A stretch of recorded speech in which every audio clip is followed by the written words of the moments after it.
What's up, folks? Internet.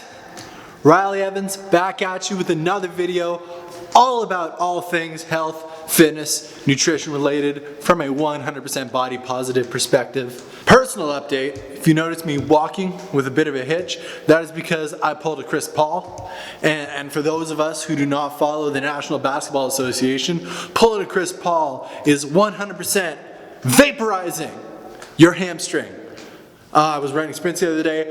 I pulled the bejeebus out of my left hamstring, and unfortunately, it has rendered me completely athletically incapable of doing anything. So for the next, number of days or weeks, my cardio is going to consist of long ass walks. On a channel update note, I got something down the pipe for you folks. It is a nuclear level banger. I'm gonna be dropping a video on you at some point next week talking about all the supplements that I use, talking about what those supplements do for me, what they could do for you, and sort of ranking them into tiers of importance in the supplement hierarchy. So I'm gonna drop that at some point next week. That was actually supposed to come out today, but I honestly had zero desire to edit through an hour of footage of me talking and re-talking and re-saying lines about supplements. Couldn't feel it today. So what I do want to do is a little more of a personal video. I'm just going to chat with you folks for a minute about some general principles that I think can be helpful for our health and fitness journeys as we continue to navigate the realities of health, fitness, and nutrition under lockdown.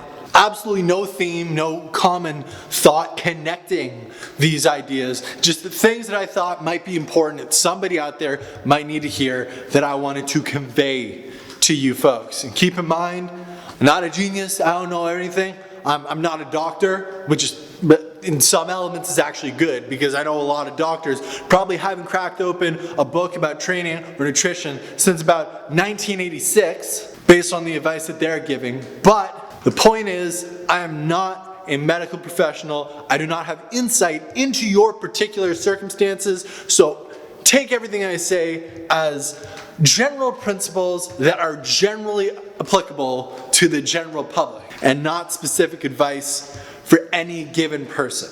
I'm gonna just sit this thing down right here because my shoulder hurts too. I'm kind of a wreck right now physically, so I'm gonna get nice and comfy at this table and we're gonna have a chat. The first thing I want to talk about is the idea of keeping up your intensity.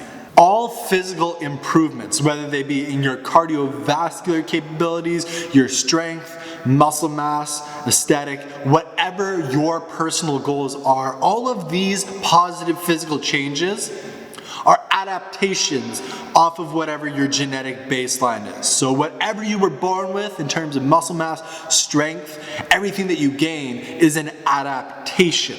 Now, these are adaptations that are brought on by stimulus or stress. Essentially, your body encounters something in the world that normally, whether it be a particular level of your heart being elevated for an extended period of time, or a weight that it is not accustomed to moving, something of that nature, your body encounters that and understands that, wow, this is not something that I'm equipped to deal with right now. I need to develop. I need to get stronger. I need to have my heart be able to maintain itself at a higher resting or active rate.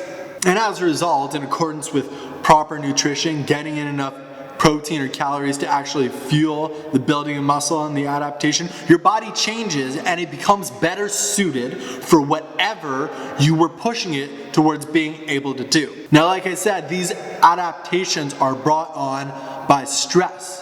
And the stress that your body undergoes has to be sufficient in order to warrant further adaptation. If we want to continue improving ourselves, we have to continue placing our body under the appropriate stimulus. Now, I will be the first person to tell you that there are a lot of days that working out at home sucks. Not being able to have access to the same amount of equipment that I have. Not being able to be around other people that are sharing the similar health and fitness pursuit that I am. It can be demotivating and it can be annoying.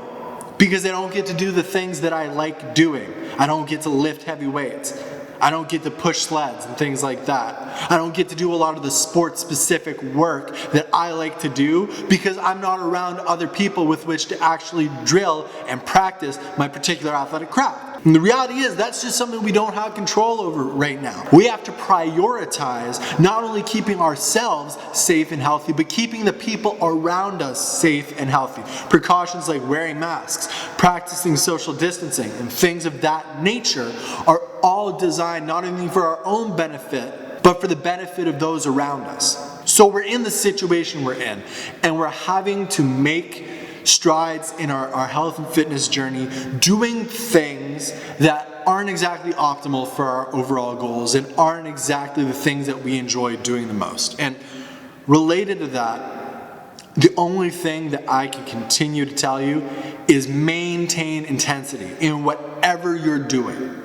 Because the only way to continue moving forward is to make sure that your body is under sufficient stimulus and stress in order to continue to make adaptations. You can train and work out for hours and hours and hours. You can work out 8 hours a day. But if you're doing Chloe Ting workouts and your entire arm routine consists of doing this,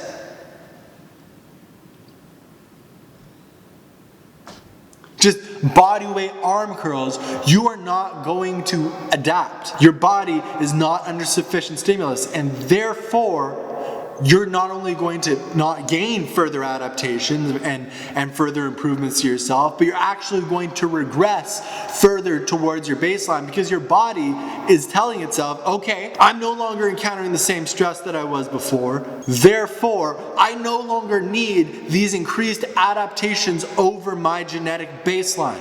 Your body doesn't actually want to change. It doesn't want to hold on to muscular cardiovascular improvements because maintaining that stuff requires work for the body. It requires more calories. So when you're not actively giving your body a reason to maintain the progress that you've made, it's going to inherently regress towards its baseline. The only way to do that when you're under suboptimal circumstances is prioritize intensity in whatever you're doing. Make sure that if you're doing bodyweight workouts with push-ups and pull-ups and things like that, that you're doing so sufficiently close to failure in order to give your body a reason to continue maintaining the adaptations that it's made.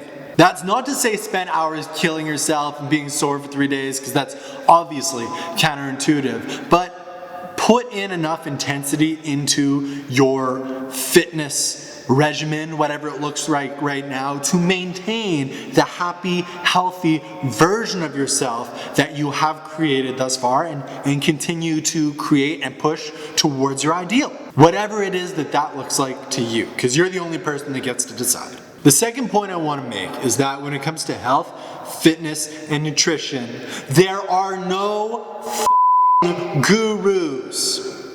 Now let me explain what I mean by that. We're all largely cooped up in our homes right now, and as much as a lot of people didn't think it was possible, we are probably spending even more time trolling around on the internet. Now, if you're new to your health, wellness, fitness, nutrition, journey situation, then you've probably, if you've stumbled across these videos, Lord knows you're digging real deep in the search list on YouTube. So you've probably stumbled upon a number of other online fitness personalities, each of which with their own particular opinions on a variety of different issues. None of them, 0% of them, no matter how big or small their channel are right about everything. They're probably throwing out a lot of big words you've never heard before, and they're citing a lot of long studies that you have no desire to read, and you're really just here looking for information on your health and your fitness and how to improve them, and it appears as though this person is presenting it to you and they have all the answers, but I assure you that is not the case. The reality is that we all come from a range of different perspectives, some of which are better than others, and we all come with a variety of different opinions on different health, fitness, and nutrition issues. Again, some of which are better than others. The best thing that I can do is suggest that you listen to a long, wide variety of voices on all issues related to health, fitness, and nutrition. As long as I'm one of them. Because if you're not listening to me, then don't know what the f*** you're doing. My last thought that I want to impart to everybody is do not sweat little details right now. The human body is incredibly resilient and adaptable, but the reality is that the human body is a complex machine built together with a bunch of inter and codependent systems. And stress is something that affects all of these systems across the board. We are currently living through a global pandemic, the likes of which has literally not been seen on this planet for 100 years. And the unavoidable reality of that is that there are going to be times where we are all really stressed out. We're worried about our own health. We're worried about our own health, our family's health. Many of us are worried about employment, what we're going to do to pay rent, to pay bills, to pay for food, things of that nature. That kind of pressure and stress is totally understandable and completely unavoidable. And because we're existing within this circumstance of unavoidable stress, we're going to see little fluctuations in performance and results throughout the various systems of our body. If you're somebody who building muscle and strength is an important goal that they have, you are going to see deviations in performance. Being constantly stressed out is very taxing on all of your energy systems. And if you don't have the same amount of energy going into a training session as you would otherwise, you're not going to perform up to the same level. And you know what? That's okay. That's just something that we have to accept. We don't generally talk about weight a whole lot on this channel. But if you are somebody who weight loss is a goal of your health and fitness journey, first of all, I very much hope you're doing it for yourself and the way that you feel about yourself and your health, and not because somebody else is telling you need to, because you, my friend, are beautiful. You are a lovely human being. Don't let anybody ever tell you otherwise, and if they try, tell them to fuck off. But all that considered, if weight loss is a goal of your health and fitness journey, stress impacts our body's ability to lose weight. It can lead to increased water retention. When we're using exercise as a mechanism for burning calories, that impact that stress has on our energy systems is going to impact our output in our exercise modalities, and thus is going to cause us to not burn as many calories. As well, some of us are emotional eaters, and going through stressful times, our impulse is going to be, sometimes we're going to reach towards higher calorie foods in order to comfort ourselves that may not be normally in line with our nutritional and weight loss goals. And you know what? That's okay. If you're freaking out about whether or not you think that you're going to be able to pay bills in a given month, or whether or not your family is healthy, and you feel like, given the certain circumstances you're under right now, just absolutely destroy a tub of Ben & Jerry's ice cream is going to make you feel better in that moment, and is going to lower your stress level, keep your mental health intact. You eat that Ben & Jerry's ice cream, okay? And don't you dare feel bad about it. Well, that's not true. If you feel bad about it, that's valid. But you shouldn't.